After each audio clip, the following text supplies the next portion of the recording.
अस्सलाम वालेकुम। दुरूद शरीफ पढ़ना।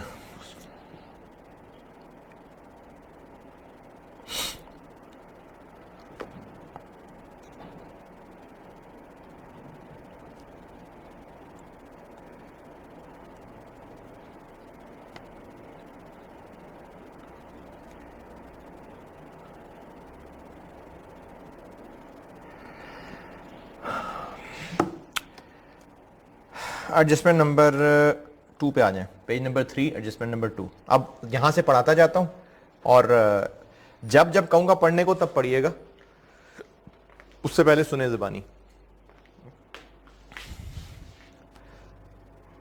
ये जो डेटर्स हैं,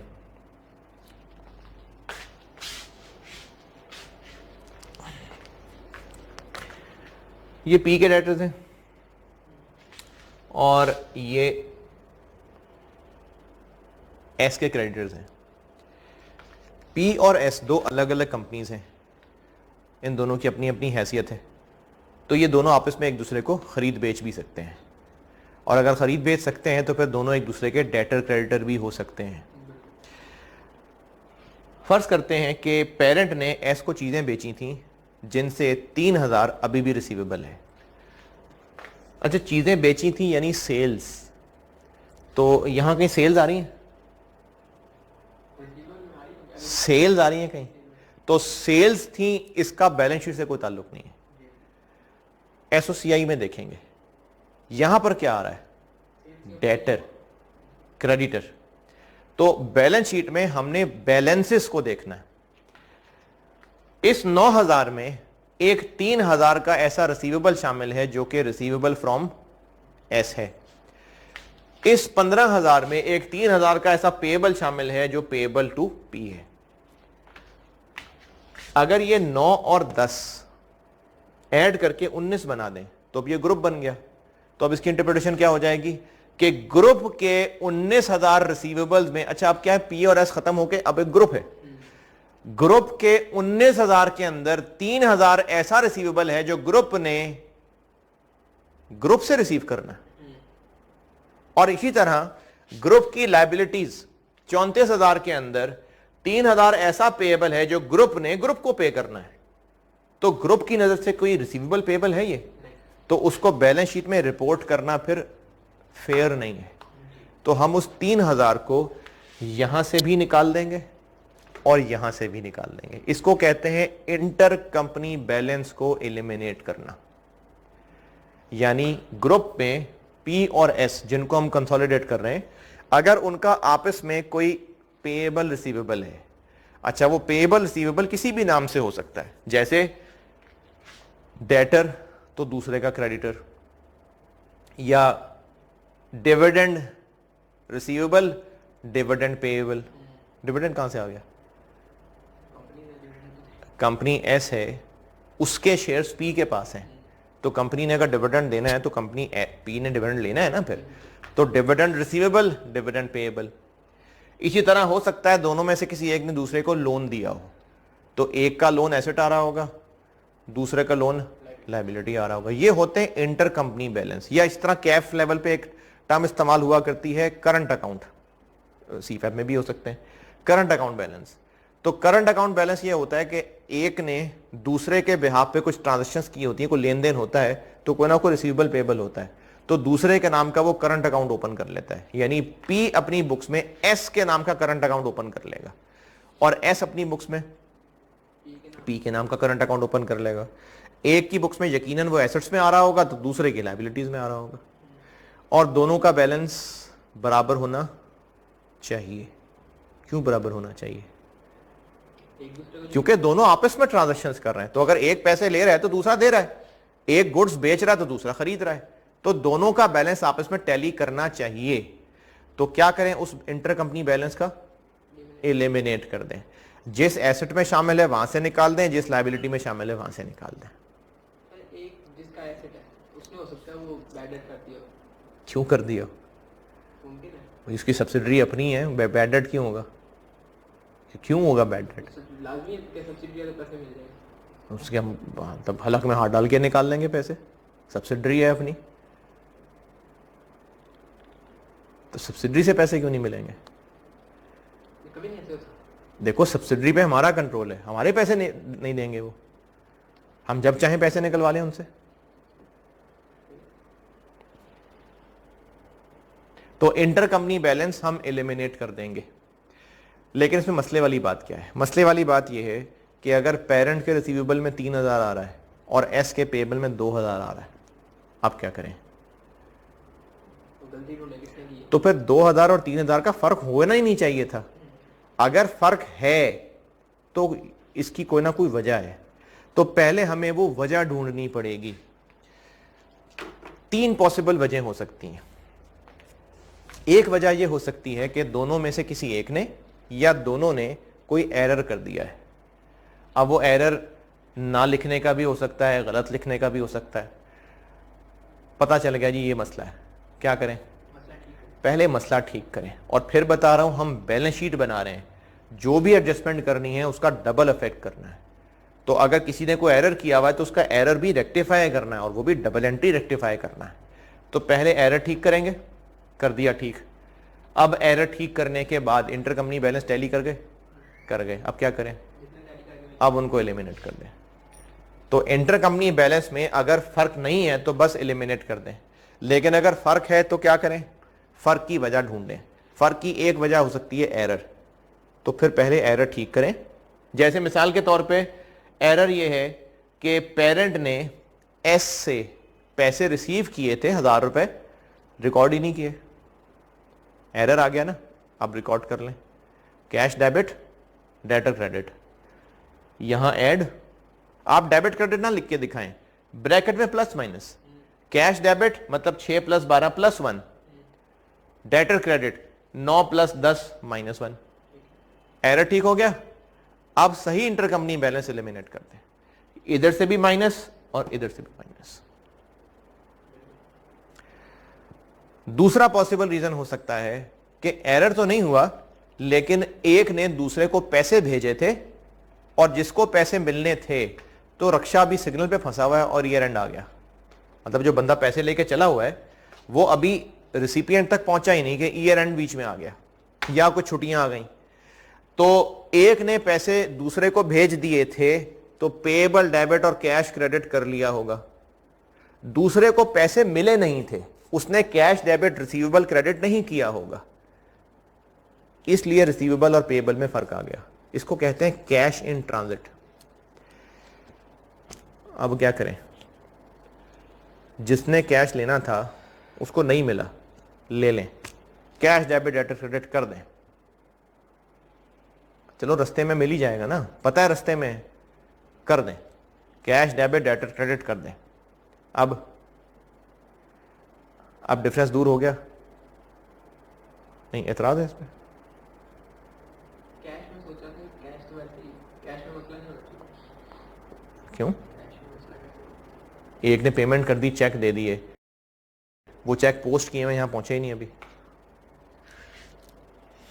हाँ जी ठीक है। तो जिसके पास पैसे नहीं पहुंचे, हमें तो पता है ना, जब आपस में राब्ता किया होगा तो पता चल गया होगा। जैसे बैंक रिकंसिलिएशंस बनती हैं तो आपस में पता चल गया होगा। तो जिसके पास नहीं पहुंचे वो पहुंचा ले, कैश डेबिट डेटर क्रेडिट। अब टैली कर गया, अब एलिमिनेट कर दें। तीसरा रीजन, जिसने गुड्स बेची थी उसने भेज दी थी, जिसने खरीदी थी उस तक चीजें पहुंची नहीं, अभी ट्रक रास्ते में है और ईयर एंड आ गया। ट्रक कराची से चला हुआ है, 4 दिन बाद पहुंचेगा, ईयर एंड आ गया। ये कहलाती हैं गुड्स इन ट्रांजिट। तो जिसने चीजें भेज दी उसने डेटर डेबिट सेल्स क्रेडिट कर लिया, cost of sales debit inventory credit कर लिया। लेकिन जिसने चीजें खरीदी उसके पास अभी चीजें पहुंची नहीं और वो इन्वेंट्री डेबिट और क्रेडिटर क्रेडिट नहीं कर सका, तो अब कर ले, इन्वेंट्री डेबिट क्रेडिटर क्रेडिट कर लिया। इन्वेंट्री डेबिट इन्वेंट्री में ऐड, क्रेडिटर क्रेडिट क्रेडिटर में ऐड। अब टैली कर गया डेटर क्रेडिटर, क्या करें? एलिमिनेट कर दें। ये अलाउ होता है सर के भी रास्ते में वैसे तो हम रिकॉर्ड कर कोई बात नहीं, अरे हमारा ही है, तो इसमें अकाउंटिंग में क्या खिलाफ, हमारा ही है वो। रास्ते में अगर आग लग गई फिर जब लग गई तो लग गई, तो कुछ जब लग गई तो लग गई फिर। ईयर एंड के बाद लगी ना, तो नॉन एडजस्टिंग इवेंट। कंफर्मेशन अभी हुई। देखें कैश हमारा है, चाहे ऑफिस में पड़ा हो, चाहे बंदा जो बाइक पे सिग्नल पे खड़ा है उसकी जेब में हो, हमारा कैश ही है ना, तो उसको कैश कहने में क्या हर्ज है। एडजस्टमेंट नंबर 2 सारी पढ़ लें, एडजस्टमेंट नंबर 2 सारी पढ़ लें।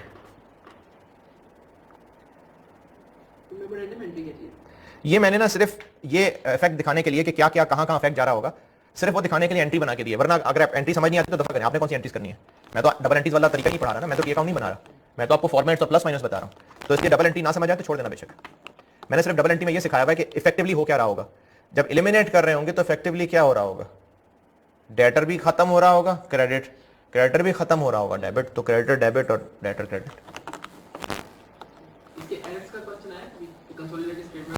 अभी पहले कैप 7 तो रिवाइज कर लें, एरर्स होते हैं, उसमें फिर होते हैं एरर्स का सवाल होता है, बिल्कुल होता है। उन्होंने इस तरीके से आना कभी बताया हो क्या कि कि रेक्टिफाइंग एंट्री करें, नहीं एंट्री ये हुई थी फॉर एग्जांपल, वो इस अंदाज से तो उससे क्या हुआ, आपने तो ग्रुप बैलेंस शीट बनानी है। बैलेंस शीट की बात कर रहा हूँ, हाँ। मतलब वो इंफॉर्मेशन हमें वर्किंग्स जैसे होती है, वर्किंग की जगह हम एंट्रियां दे देंगे, यानी सवाल में एंट्रीज दी हुई है, सवाल में एंट्रीज दे रही है साथ इंट्रो का सवाल थोड़ी है कि एंट्रीज देनी है और उनको रेक्टिफाई करना है। और ग्रुप बैलेंस शीट की एंट्रीज कैलकुलेट एक्शन नहीं, ग्रुप बैलेंस शीट की एंट्रीज कोई नहीं होती। कभी नहीं, ठीक है, मैं खुद अपनी आसानी के लिए बनाई हुई है। एडजस्टमेंट नंबर 2 पढ़ लें सारी।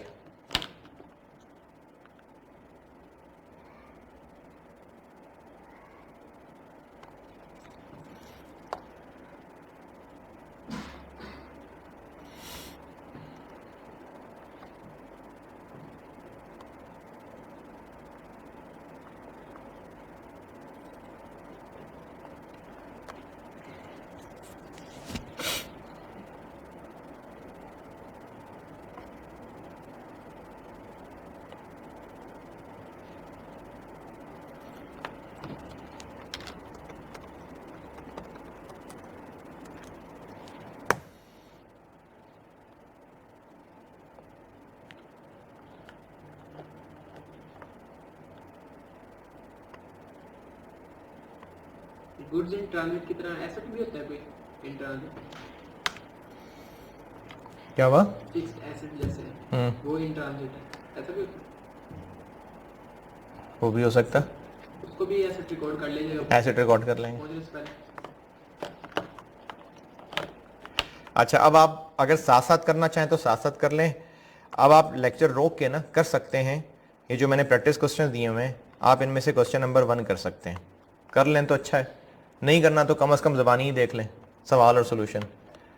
तो आप इसका क्वेश्चन प्रैक्टिस क्वेश्चन में से क्वेश्चन 1 अब आप कर सकते हैं। मैं इधर यहाँ मेरी दुनिया में हम यहाँ नमाज की ब्रेक कर रहे हैं, तो आप लेक्चर रोक के क्वेश्चन नंबर 1 सॉल्व कर सकते हैं।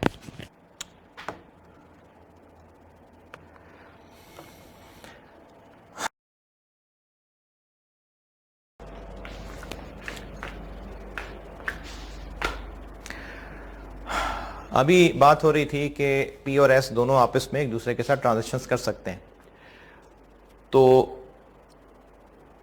आपस में एक दूसरे को फिर गुड्स भी बेच सकते हैं।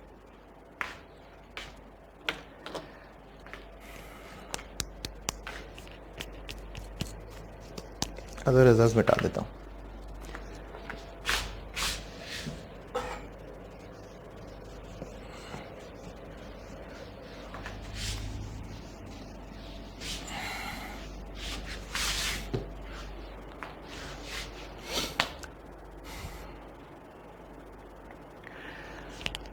पेरेंट ने कुछ गुड्स खरीदी, पेरेंट ने 8,000 रुपए की कुछ गुड्स खरीदी जो उसने 10,000 रुपए की एस को बेच दी और 2,000 प्रॉफिट कमा लिया। एस ने ये चीजें जो 10 की खरीदी, इसने आगे किसी को 13 की बेच दी, 3,000 इसने प्रॉफिट कमा लिया। अगर ग्रुप की नजर से देखें तो पी ने जो एस को चीजें बेची, ये कोई ट्रांजैक्शन है? नहीं, ग्रुप की नजर में ट्रांजेक्शन क्या है कि पी ने कहीं से खरीदी, एक ये ट्रांजेक्शन है, और एस ने किसी को बेच दी, ये एक अलग ट्रांजेक्शन है। ग्रुप की नजर में यहां से यहां आना कोई ट्रांजैक्शन नहीं है। ग्रुप की नजर से देखें तो ये चीजें कितने की खरीदी गई? 8,000 की। कितने की बेची गई? 13,000 की। ग्रुप की नजर में इस पे प्रॉफिट कितना कमाया गया? 5,000। और वो प्रॉफिट 5,000, उसमें से 2,000 पेरेंट ने कमाया, 3,000 एस ने कमाया। 2,000 इसमें आ रहा है, इसमें शामिल है 2,000, और 3,000 इसमें शामिल है। तो कोई बात नहीं, ठीक है। जब इसका 60% इधर और 40% इधर आएगा तो पूरे ग्रुप बैलेंस शीट के अंदर पूरा 5,000 हो गया ना अकोमोडेट। देखें, ग्रुप की नजर से देखें तो प्रॉफिट 5,000 है। उस 5,000 को कमाया कैसे? 2,000 इसने कमाया, 3,000 इसने कमाया, टोटल 5 हो गया ना। ये 2,000 इसमें शामिल है और ये 3,000 इसमें शामिल है। जब कंसोलिडेशन होगी तो ग्रुप की बैलेंस शीट के अंदर पूरा 5 आ गया ना।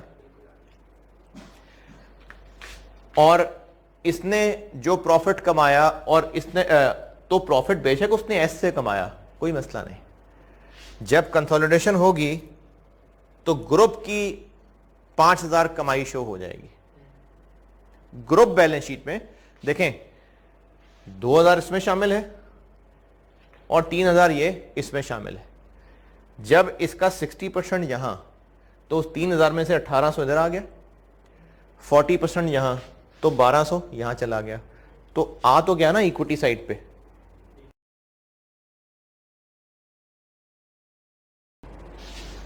इसमें और इसमें मिला के आ गया ना पूरा। तो ग्रुप की इक्विटी में 5,000 आ गया। तो पेरेंट ने अगर एस को बेच के कुछ कमाया था तो कोई गुनाह वाली बात नहीं है, कोई मसला नहीं।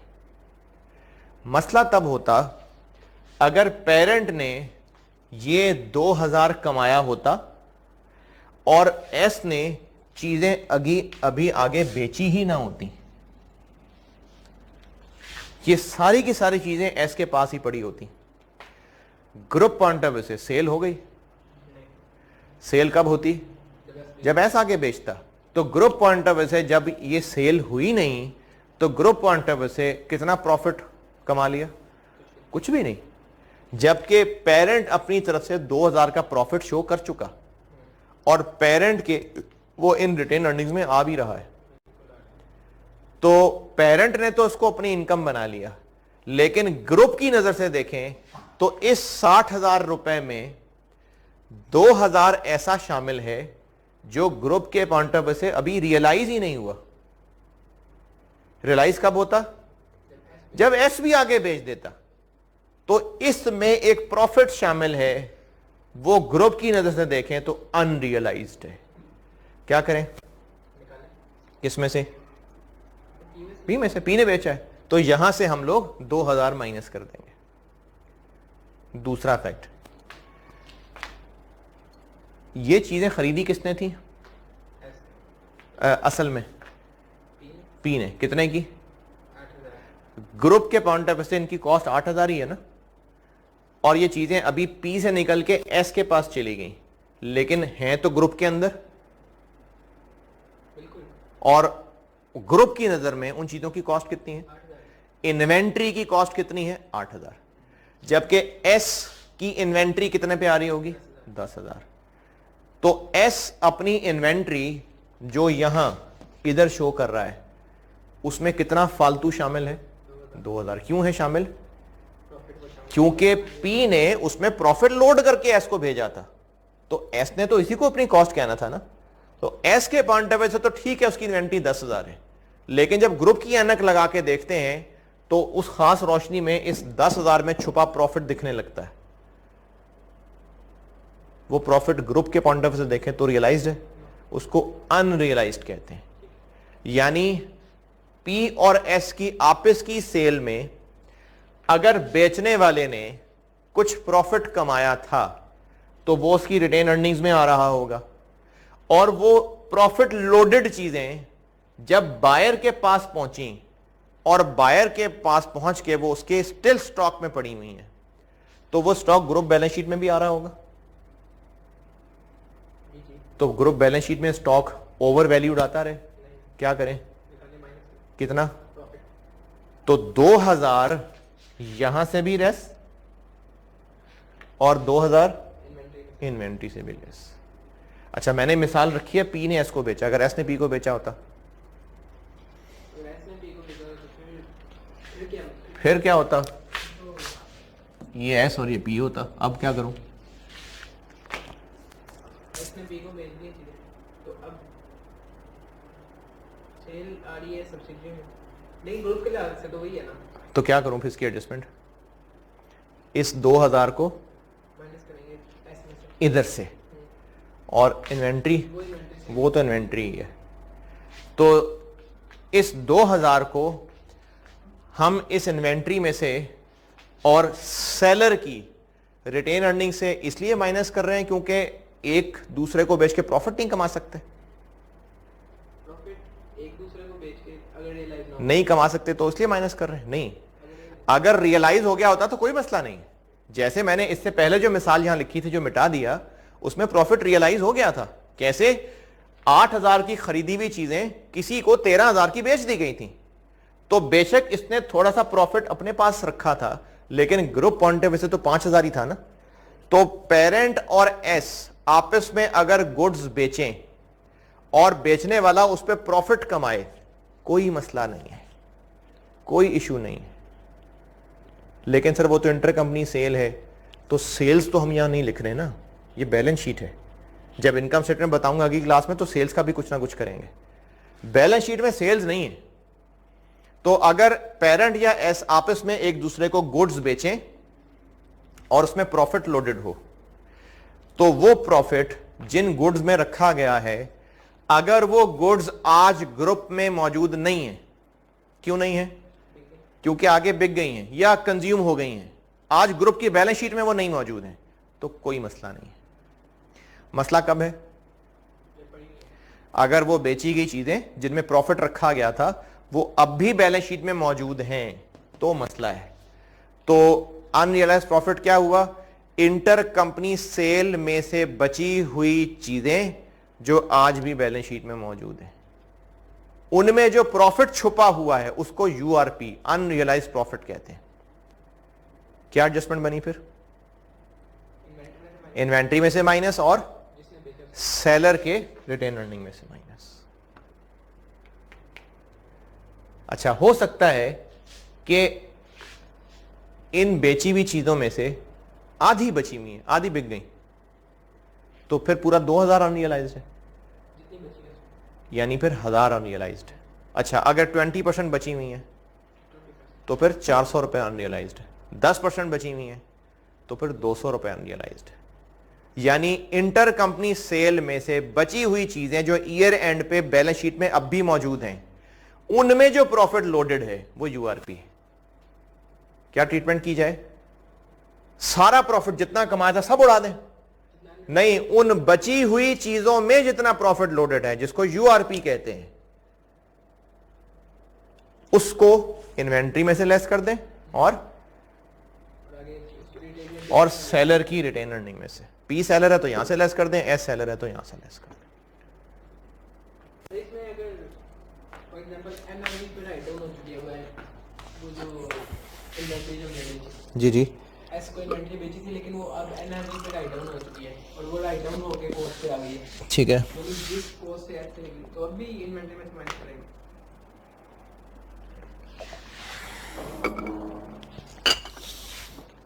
इस किस्म के सवालों के जवाब जो है ना वो आपको कॉन्सेप्चुअली लॉजिकली खुद ही सोचने पड़ेंगे, यानी इन चीज़ों को मैं यहां नहीं कवर कर सकता। खुद बताओ क्या होना चाहिए इसमें। इन्वेंट्री तो कम हो गई, इन्वेंट्री कम हो चुकी है, फिर लेकिन वो गेन तो आना ही है, तो रिटेन अर्निंग से तो माइनस कर दिया। तो करना है माइनस, इन्वेंट्री पहले कम हो चुकी है,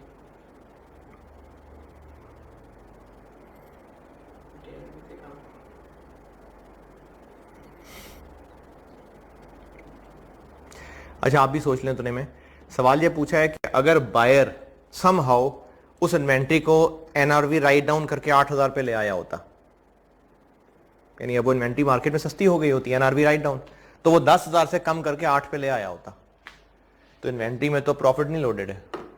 अब फिर मेरे ख्याल में नहीं करेंगे, इधर रिटेन अर्निंग में से भी नहीं करेंगे शायद। नहीं करेंगे, क्योंकि वो सेलर के प्रॉफिट्स में से तो निकालना है। लेकिन सर वो लॉस चार्ज हो गया ना, उसने जब एनआरवी राइट डाउन किया एनसीआई फर्क आ जाएगी ना, क्योंकि सेलर के प्रॉफिट्स में तो सेलर के प्रॉफिट से निकालना है लाभ में, भी उधर उसने लॉस चार्ज कर दिया वैसे।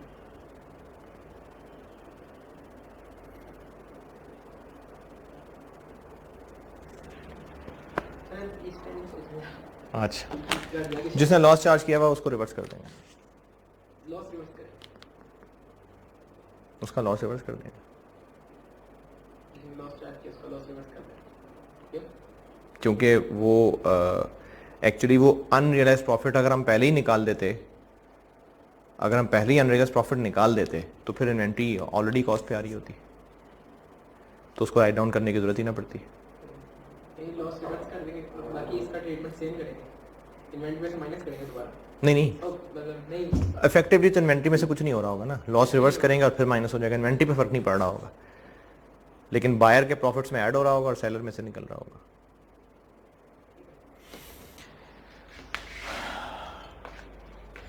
अच्छा आप यूआरपी कैलकुलेट कैसे करें? बेचने वाले ने टोटल 2,000 कमाया था, आधी चीजें अभी भी बची हुई हैं, कितना यूआरपी है? आधा 1,000। 30% चीजें अभी भी बची हुई हैं, 30%, यानी बेचने वाले ने पूरी ट्रांजैक्शन में जितना प्रॉफिट कमाया था, जितने परसेंट चीजें बची हुई हैं उस प्रॉफिट की वो परसेंटेज ले लें तो यूआरपी आ जाएगा। एक और तरीका, ये 2,000 नहीं बताया आपको, आपको ये तो पता है कि इनमें से 40% चीजें अब भी बची हुई हैं, लेकिन आपको ये डाटा नहीं पता, आपको बस ये पता है कि 10,000 रुपए की चीजें आई थी जिनमें से 40% अब भी बची हुई हैं, यानी 4,000 की चीजें अब भी बची हुई हैं। लेकिन ये पता है कि इसने 20% मार्जिन कमाया था, तो इसका मतलब है इसमें 20% मार्जिन शामिल है, तो क्या करें? 20% मार्जिन, मार्जिन वही निकाल मार्जिन,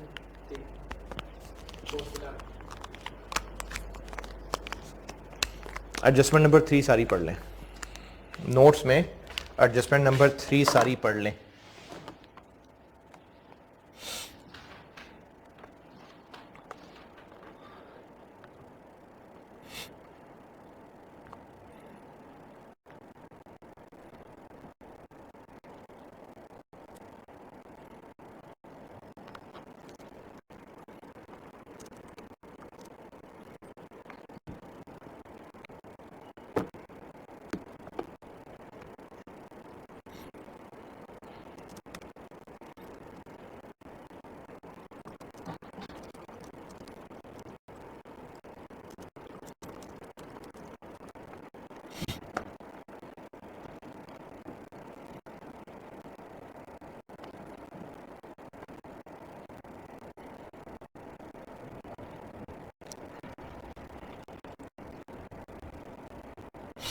हाँ जी,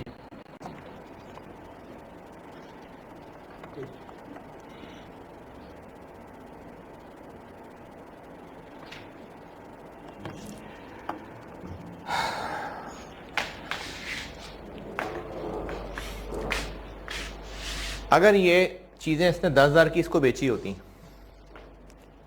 और ईयर एंड आ गया है और चीजें एस तक अभी पहुंची ही नहीं है,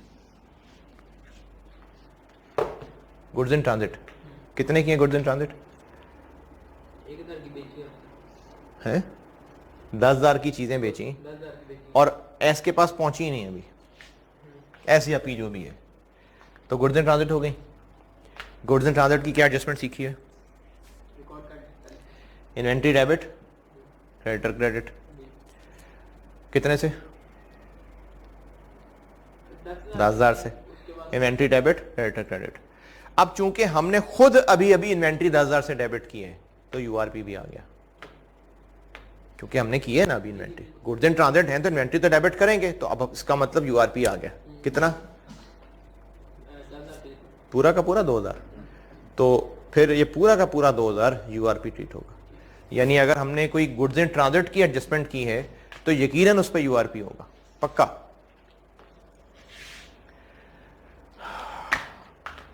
जो लोग अभी साथ साथ प्रैक्टिस कर रहे हैं, तो अब आप क्वेश्चन नंबर, प्रैक्टिस क्वेश्चन में से क्वेश्चन नंबर 2 सॉल्व कर सकते हैं और 3 भी सॉल्व कर सकते हैं, और बस।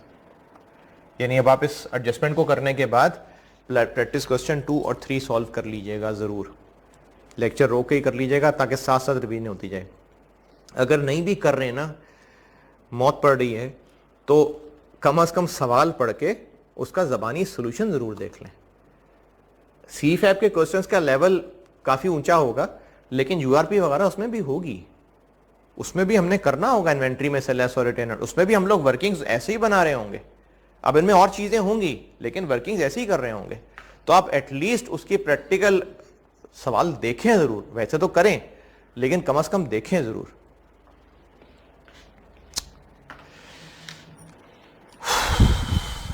चलें जी, अगली एडजस्टमेंट पे आते हैं।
एस की एक्विजिशन डेट की बैलेंस शीट कुछ इस तरह से थी कि इसके एसेट्स आ रहे थे 40,000 के,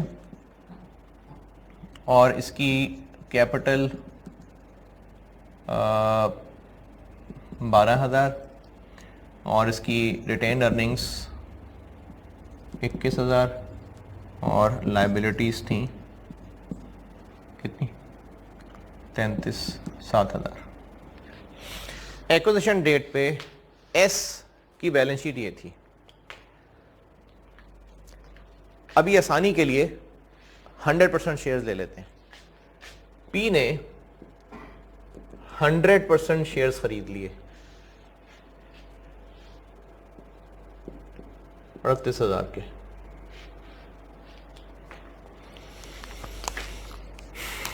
वो जो गुडविल की वर्किंग सीखी, कंसिडरेशन ट्रांसफर कितनी? 38,000 लेस एक्विजिशन पे नेट एसेट्स कितने? कैपिटल 12 और रिटेन अर्निंग्स 21, 33। गुडविल 5। गुडविल क्या होती है? एस का अच्छा नाम। एस के जो फॉर्मर ओनर्स थे सारे के सारे, उन सब ने अपने शेयर्स पी को बेच दिए 38,000 के, और उनको मिले पैसे और उनका आज के बाद एस से ताल्लुक खत्म। एस से ताल्लुक खत्म करके पैसे ही लेने थे तो उनके पास एक और हल भी था। क्या हल था? कि वो कंपनी बंद कर देते। अगर कंपनी बंद कर देते तो एसेट्स बेचते, 40,000 के बिकते या डिफरेंट के बिक सकते। 40,000 तो बुक वैल्यू है ना, बुक वैल्यू से फेयर वैल्यू डिफरेंट हो। फर्ज कर लेते हैं कि ये 42,000 के बिक जाते, यानी इनकी फेयर वैल्यू फर्ज करते हैं 42,000 है। तो इनको कैश आ जाता 42,000, क्या करते उस 42 का बस घर लेके चले जाते, लायबिलिटीज पे करते। लायबिलिटीज पे करते कितनी? 7। कितना बचता? 35। यानी इनको कंपनी बंद करके एसेट्स बेच के लायबिलिटी सेटल करके इतना कैश तो फिर भी मिल जाता ना।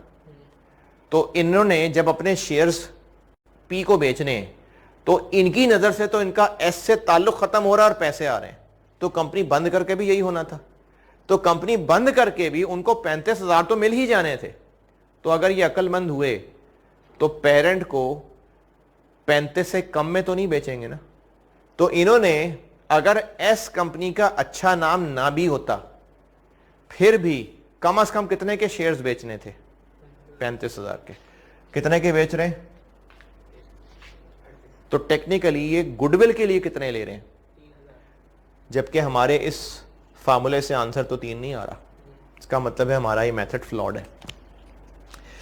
तो फिर आईएएस ये कहता है कि आप गुडविल ऐसे निकालें, कंसिडरेशन ट्रांसफर्ड, एनसीआई इस सवाल में नहीं थी, वैसे एनसीआई, उसमें से जो आपने माइनस करनी है वो नेट एसेट्स की बुक वैल्यू माइनस नहीं करनी, उनकी फेयर वैल्यू माइनस करनी,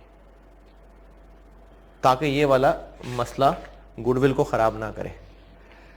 फेयर वैल्यू माइनस करनी है। बुक वैल्यू से फेयर वैल्यू तक जाना हो तो जो डिफरेंस है वो ऐड लेस कर लेना। देखें, एसेट्स की अगर फेयर वैल्यू ज्यादा है तो इसका फायदा नुकसान लायबिलिटी को है कि इक्विटी को? अगर एसेट्स की फेयर वैल्यू ज्यादा है तो उसका फायदा लायबिलिटी वालों को होगा कि इक्विटी वालों को? इक्विटी वालों को। तो इस 2,000 का फायदा इक्विटी को ही होना है ना। तो इक्विटी वाले उस दिन 2,000 प्लस के भी मालिक थे, तो वो 2,000 प्लस फेयर वैल्यू एडजस्टमेंट कहलाती है। अब ऐसा करने से यहां पर क्या आ जाएगा? 35 और गुडविल 3। अब सही गुडविल आएगी। तो हमने अगर गुडविल निकालनी है तो एक्विजिशन डेट पे जो एस के एसेट्स और लायबिलिटीज थी, देखें एसेट्स और लायबिलिटीज की जो बुक वैल्यू थी ये वही है, उसी का नेट है ना। यानी इस वक्त नेट एसेट्स की बुक वैल्यू लिखी हुई है, यानी एसेट्स की बुक वैल्यू माइनस लायबिलिटीज की बुक वैल्यू। लेकिन अगर एसेट्स और लायबिलिटीज की बुक वैल्यूज और फेयर वैल्यूज में फर्क था तो हमें फिर उनको फेयर वैल्यूज पे अपडेट करके, अच्छा मैं ये नहीं कह रहा कि एस अपनी बुक्स जाके अपडेट करे, नहीं, ये कंसोलिडेशन एडजस्टमेंट है। तो कंसोलिडेशन पर्पस के लिए गुडविल सही निकालने के लिए एस के किस दिन की बात हो रही है? ये एक्विजिशन डेट। एस के एसेट्स और लायबिलिटीज की जो बुक वैल्यूज थी उनको फेयर वैल्यू से कंपेयर किया जाएगा। जो इंक्रीज डिक्रीज बनती है वो गुडविल की वर्किंग में इधर नेट एसेट्स में प्लस माइनस किया जाएगा, तो सही गुडविल निकलेगी। ये होती है फेयर वैल्यू एडजस्टमेंट। अगर एसेट्स की फेयर वैल्यू ज्यादा है तो यहां पॉजिटिव, कम है तो नेगेटिव। अगर किसी लायबिलिटी की फेयर वैल्यू ज्यादा है तो यहां नेगेटिव, कम है तो पॉजिटिव। लेकिन एसेट्स और लायबिलिटीज की फेयर वैल्यू पे अपडेशन करनी पड़ेगी। हां, कुछ चीजें उन पे आईएफआरएस 3 मना करता है कि उनकी फेयर वैल्यू के चक्कर में ना पड़ जाना,